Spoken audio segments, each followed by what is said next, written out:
we'll be back fighting to get in this game next year, I promise you. Coming up on WEBN's special presentation, The Road to Super Bowl 49. We take you from Boston to Arizona, where the Patriots and Seahawks battled it out for the championship. Our special starts right now.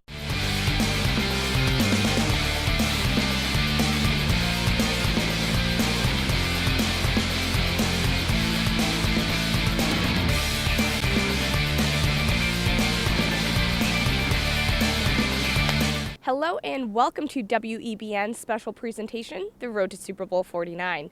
I'm Jessica Griffith. We will take you on a journey to Super Bowl 49, a journey that began right here in Boston. I was there when the Patriots said their final goodbyes before departing for Phoenix. This was Boston Mayor Marty Walsh's party, so he made sure to give the Patriots a super send-off. Make sure we let these guys the rest of the country know that we love our Patriots and we support our Patriots. Do your job. This has been Coach Bill Belichick's simple mantra, and it echoed throughout the plaza. Do your job! The coach held center stage with owner Robert Kraft and 5 team captains, including Vince Wilfork and, of course, superstar Tom Brady. We have the best fans in America. We're going to go represent you guys in Arizona as best we possibly can as we have all season. We have the greatest fan in all of football, and that's the one reason we always play for our city and the organization, and we love every bit of it. So hopefully we have one more in the tank to finish the job the right way. Their words heated up the crowd even though the air was frigid, but that couldn't keep fans away. It's great to see my team off. I've been a season ticket holder 37 years, and it's good to see all these people out here no matter what the weather is. And I think we're going to do a job down there. I think we're all going to do that job. Here we go! Super Bowl 49 on our way, baby!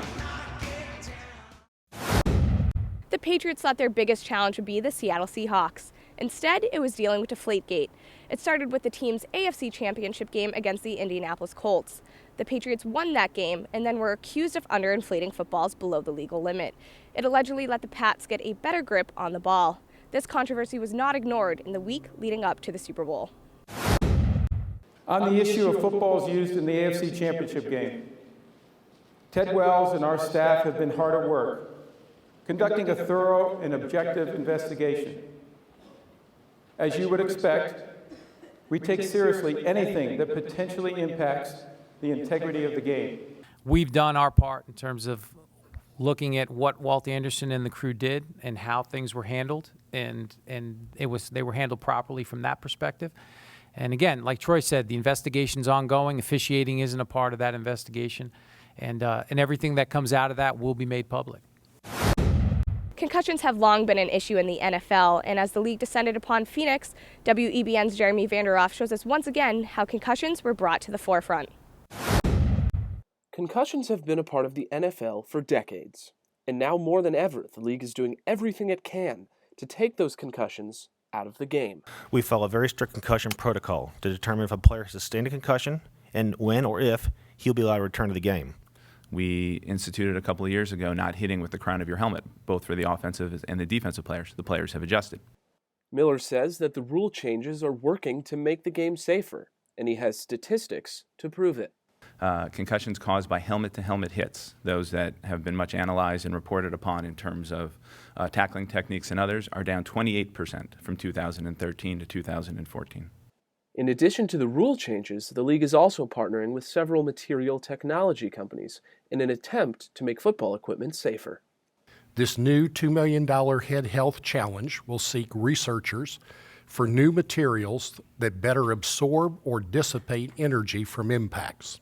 So while the league is doing all it can to make this game safer, some players say it's just part of football. Let me tell you something about the concussions, and it's just my opinion. When we sign up for a sport, we understand what we're signing up for. So it should not be never a point where a ball player put everything and point all the fingers at the concussions, because I think when you sign up, this is a violent sport. That's what we're signing up for. The league and many retired players continue to work on a settlement that's expected to cost the NFL hundreds of millions of dollars. Reporting from downtown Phoenix, Jeremy Vandroff, WEBN. From here, we go to Lucas Frankel and Isaac Moore, who are anchoring our coverage from Phoenix. Guys? Hello and welcome to Phoenix, Arizona. I'm Lucas Frankel. And I'm Isaac Moore. Media Day is one of the biggest media events of the entire year. You see all sorts of crazy things, and reporters get to ask the players anything they want. When I say anything, I mean anything. Here are the best sights and sounds from one of the most interesting days on the NFL calendar year. Time for the fun times to start. The craziest things I ever seen at one of these things? I don't know. I remember a few years ago some people dressed up in costumes and stuff. Mr. Brady, Nickelodeon. Hi. Nice outfit. Thank you. You've been to 6 of these things. I've been to 70. No hard feelings, right? Certainly not. Good old selfie stick. Everybody want to take a selfie? Let's take one this way. Selfie stick. I gotta get one of these. Where can I get one of these? Have you been asked any very weird questions in particular today? What was my AOL screen name? Worst dressed guy would be probably one of the rookies. They're still trying to figure things out. Name the current Bachelor on ABC's The Bachelor.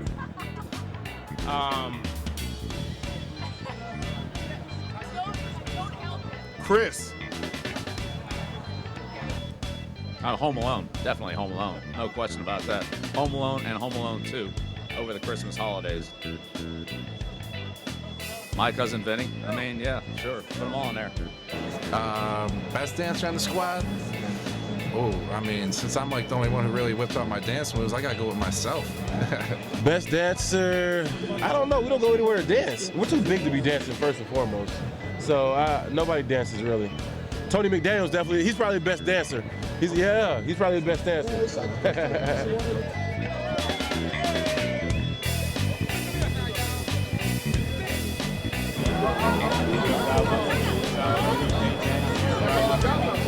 Hey, I'm just here so I don't get fined, so y'all can sit here and ask me all the questions y'all want to. I'm going to answer with the same answer, so y'all can shoot if y'all please. I'm here so I won't get fined. I'm here so I won't get fined. I'm just here so I won't get fined. Hey, I'm just here so I won't get fined. I'm just here so I won't get fined. I'm just here so I won't get fined. Come on, did you do your research? Did you do your research? Did you do your research? Come on. It's difficult. It's difficult. I wish this would be a better debate, but it's not. It's the levels aren't there for us.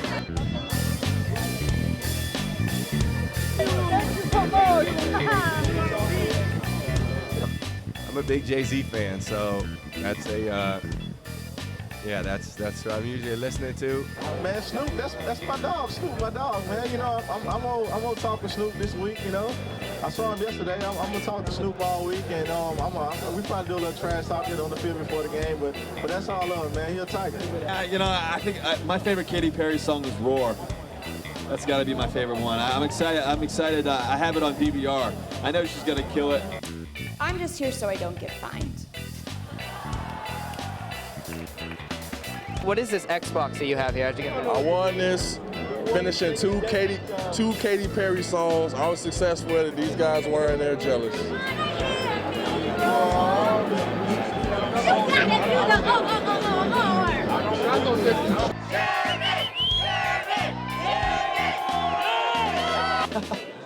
If Marshawn's Super Bowl MVP, will he talk to the media when you say, "Am I going to Disney World?" I don't know. I don't know if he'll say anything. I'm just here so I won't get fined.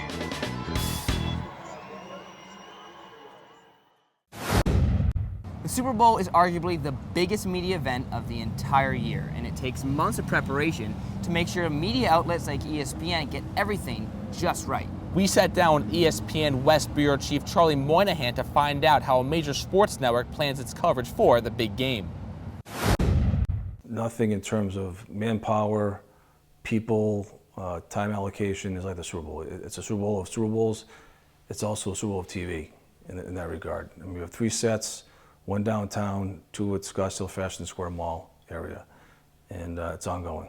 So this has been 2 years in the planning. I'm just a small part of the wheel. So obviously the Super Bowl is one of the biggest events, probably the biggest event in the country. What are some of the biggest challenges in terms of covering the event? Communication. We have about 525 people for ESPN alone here, and from 7 o'clock local time to 1 in the morning we're live. Different show sets, different producers, different directors, different time of the day. You go from dark in the morning to the afternoon where it's light, obviously, and then sun sets at 6 o'clock. So I think the biggest thing is just trying to make sure that every show felt live, even though it may not have been live. ESPN obviously has, so many, endless amount of reporters, analysts, former players working for them. What is the planning process like in terms of getting all of them, situated logistically in Phoenix and everything? I don't know this for a fact, but I would imagine our budget for this is well over $1 million. The good thing is the 2 ESPN hotels are the Hilton, which is 2 miles north of the set, and the Marriott Suites, which is about a 5-minute walk from the set. We've avoided downtown Phoenix for a variety of reasons, one of which is in terms of access from A to B. It's much easier in Scottsdale, but trying to get all 500 people, PR staff, directors, associate producers, production assistants, security, all our talent has 2 police officers with them 24/7. It's a massive undertaking. I'm a small part of the wheel, but it's massive in scope compared to what we did 15 years ago. When you have an event as big as the Super Bowl, making sure everything is safe is not an easy challenge. WEBN's Jeremy Vanderhoff explores what the NFL is doing to make the Super Bowl as safe as possible. Making sure that the Super Bowl is safe is no easy task, and the National Football League is taking nothing for granted. We have hired in excess of 4,000 private security and crowd management personnel and a staff of private security experts to assist in coordinating the security for this event. The Department of Homeland Security is bringing to this effort resources and personnel from Customs and Border Protection, Immigration Customs Enforcement, TSA, the Secret Service, FEMA. The league has also rolled in its familiar "If you see something, say something" campaign. We are representing this campaign in connection with the Super Bowl, which is one of the most visible and watched events in America each year. After all the safety and logistical procedures have been rolled into place, there's still one key component to keeping people safe in Arizona. We brought 10 of our best special agents in that are canine handlers, they're explosives canine handlers, for prevention and detection to keep everybody safe, no matter what it is, whether it's down here, downtown Phoenix for the NFL experience or on Sunday for game day out in Glendale at the stadium. But don't let this friendly face fool you. These dogs were brought in for a very specific reason. They've been trained to detect up to 19,000 different explosives compounds. They go through a rigorous 10-week program at Front Royal, Virginia, and then they have to be recertified every single year. And just like everyone else here in Arizona, even the dogs have an opinion on the big game. Reporting from downtown Phoenix, I'm Jeremy Vanderhoff, WEBN.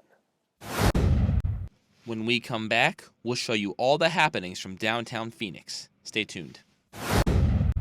Each year, the Super Bowl gives its host city a chance to share its culture. This year, Arizona put on a one-of-a-kind Native American festival. Take a look. The headdress and the dancing, that's the biggest thing I wanted to see, and they did not let me down. When you think about Super Bowl history, you probably only think about great receptions, gritty performances, and the Lombardi Trophy. But for Phoenix, it also means Native American heritage. When Arizona was bidding for the Super Bowl in this year of 2015, one of the aspects or one of the main things that would make it unique was to have a cultural input into it. That aspect is the Arizona American Indian Tourism Association Festival, located in Scottsdale. Local tribes are taking advantage and spreading the word. We work very closely with the state of Arizona on our economic development, so it just really promotes our tribe and all tribes in Arizona. It's really great. The Super Bowl Indian Festival gives visitors the chance to experience what real Native American culture is like. It's just so cool to see how the cultures have kept this alive and continue to pass it down to the generations. We all kind of have that friend or coworker colleague that we don't really know a lot about their background. Well, this is a perfect place to come over and showcase what is Southwest, what is Arizona. Unlike most events during Super Bowl week, the Native American Festival is free to the public. This week is just as much about the fans as it is about the game. To accommodate those fans, the league puts on an NFL experience, an interactive theme park used to make the fans feel closer to the game than ever before. Yeah, good job. High five. Imagine being in Phoenix and having nothing to do but wait for the Super Bowl. Well, the NFL made sure that did not happen. It's called the NFL Experience, and it's an interactive theme park located in the heart of downtown Phoenix. My son and I are here. We played the games. He kicked the ball. He threw the ball.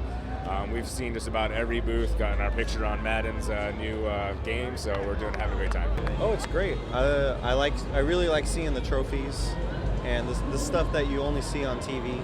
Players that you only see on TV are here, and it's really cool seeing them get in touch with their fans. It's great, great for the kids, great for the fans. It's great to be a Seahawks fan, especially nowadays. Fans also have the chance to see the ultimate NFL prize. Took a picture of the Lombardi my team's taken home. As much as fans are trying to enjoy themselves at the NFL Experience, the focus remains on the big game. Seattle, absolutely. I'm going to say 35-17. Patriots all the way. You got a score? Oh gosh, no, I'm just going to take Patriots. The Super Bowl bound Seahawks, back-to-back. Gonna be champions, take home that Lombardi. While fans wait for that Lombardi trophy, they are able to spend many hours each day at the park. It will close its doors for good just before kickoff. It's the Oscars of the NFL, and it's called NFL Honors. The NFL Honors is a night where all the biggest names in the sport come together to celebrate the end of another season. Before the show, there's the red carpet, and the stars were out to shine.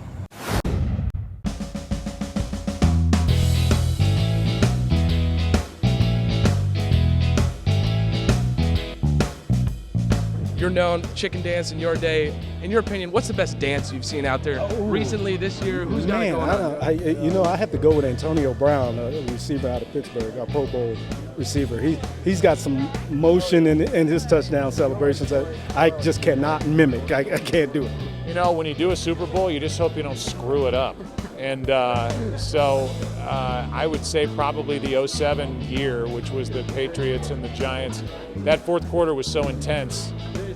Just making sure that I didn't mess it up was fun. So that fourth quarter in that Super Bowl. That'll something obviously I think the league will look at. I think everybody intuitively thought it was a catch, but that's not why we lost that ball game. It's a huge honor to be nominated for this award, and we're very excited. We've been doing a lot of work in the community, and we just try to make it big of an impact as we possibly can, and we just try to affect the lives of these kids in a positive way, and that's what it's all about. We're in a platform as the NFL players that we can make a difference, and it's up to us to do that. No words to explain it, because I'm where I'm at now because of the support, not only from my family and my daughter and my two daughters and my wife, but just the well wishes and the prayers that I received each and every day, each and every week when I was in the hospital. It made me feel so much better, but the key is you got to surround yourself with positive people that walk into your room with a smile on their face and an attitude that will keep you moving on to the next day.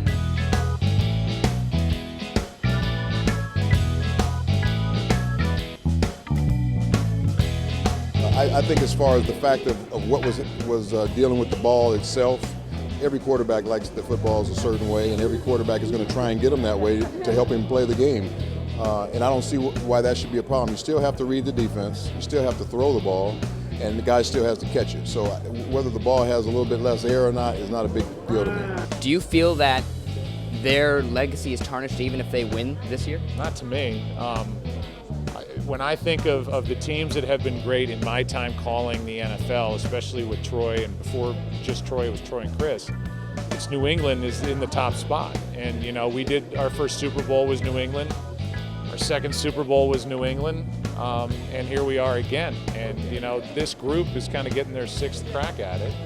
And, good for them. It doesn't tarnish their image to me. They're an excellent franchise, well-run, well-coached, and well positioned by their quarterback, who's one of the best to ever play the position. What does that mean to have that fourth Super Bowl ring, such an elite group? It cements everything. You can't argue against 4 Super Bowls. I mean, people can say something about Joe Montana, and they say, well, what about 4? It's over. All arguments are done. So Tom, I know, has been chasing that for good reason. He's earned the right to be here. It's amazing he's been here 6 times. I'm in awe of that. He is an all-timer, and so these are the games he knows that if you're gonna do something great, you got to do it tomorrow. No one knows that better than Tom.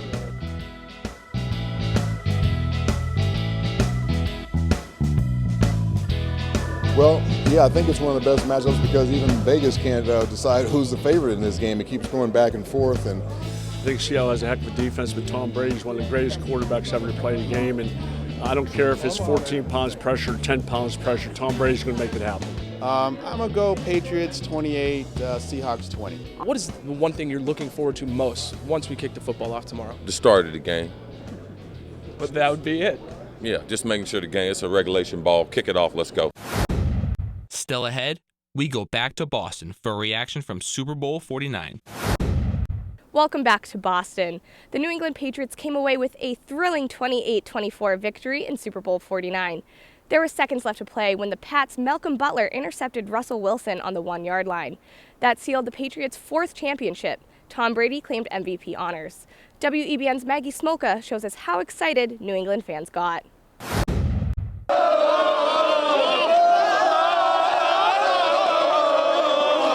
This is my first Super Bowl here in America. This is crazy. I love America. I love Patriots.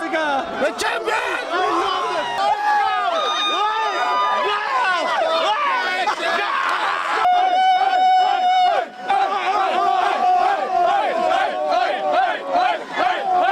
Best moment of our life. We love Boston. Glad to be here. Tom Brady and the Pats. Tom Brady! Win the Super Bowl! Tom Brady's a king at the end of the day. Nothing you could do when you got Tom Brady. Let's go!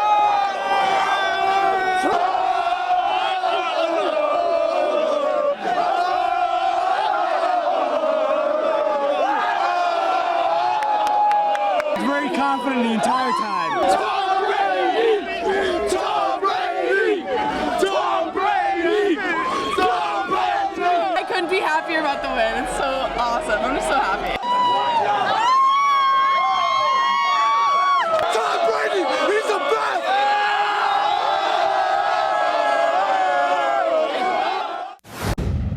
Once the Patriots made it back to Boston, the city was dealing with a huge snowstorm, but the fans were ready to celebrate. WEBN's Mike Lucas takes us to the Patriots' victory parade.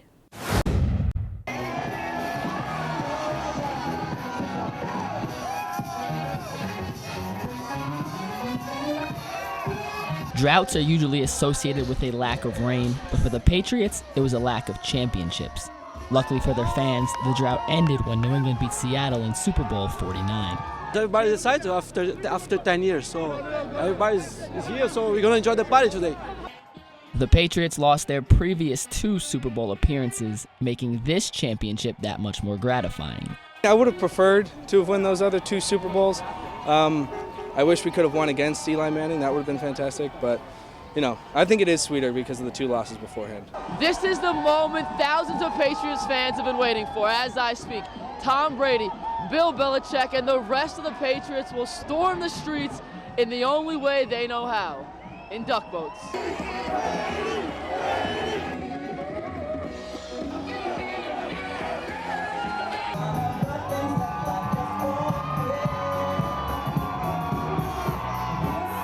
Unbelievable. It's great to have the trophy back in Boston. It's just awesome. Can't describe it. During the parade, most of the players stuck to the Patriots' way, but Rob Gronkowski let out his wild side.